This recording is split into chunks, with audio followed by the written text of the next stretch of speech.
Rigging is tough because you have to have the technical stuff down, but you also have to be able to think like an animator. You'll never get away with this. Watch me. And the thing that animators want most are speed and simplicity. So it helps to build some sort of user interface that puts a bunch of extra useful functions into one place. Now, XSI has an easy way of setting these up called the Synoptic Editor.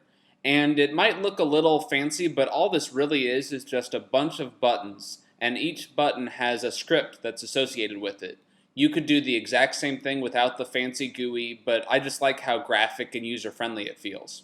And it's designed so that the only thing you should need when you're animating are the viewport, the Synoptic, and the F-curve editor. Everything else should be included in the Synoptic, so it's all in one place. The simplest part of the Synoptic is the keying scripts, and the key all button is of course really handy. It just sets a key for every single control on the rig, and you can also hit any of the body parts and it will set a key for just the controls on that part of the body.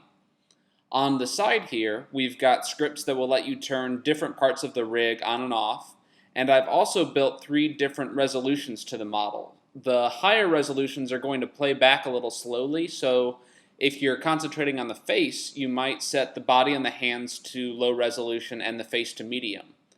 I've seen a bunch of different ways to do different resolutions, but there's something really handy about being able to animate on the low res model in real time and instantly switch over and see what's happening on the high res mesh.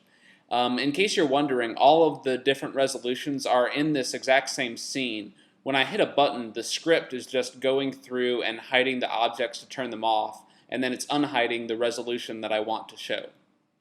So those are the main functions that get a lot of use when you're animating. The last one that I want to talk about is this ghosting feature. And ghosting is just a way to see the frames that come before and after your current frame. It's kind of like onion skinning in 2D. The problem with ghosting is that it gets really complex if you're looking at too many objects at once.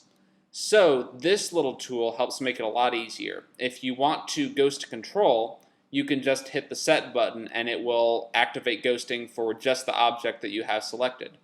Now say that you wanted to ghost part of Walter's body. Normally you can't select the geometry itself because it would get hard to work with the rig. So instead we'll just hit the pick button and it temporarily lets us select actual parts of the geometry. Then we hit set again, and now the objects we've selected are ghosted and the geometry is unselectable again. Well, that's it for Walter's Synoptic Editor. Pretty much everything else is built into the rig, all of the IK and FK controls, which we'll start talking about next week. Until then, be sure to check out the blog. I've got a couple of follow-up posts that will go more in depth with what we've talked about today. And especially if you're an XSI user, I have uploaded Walter's rig so you can download him and pull him apart to see what makes him tick.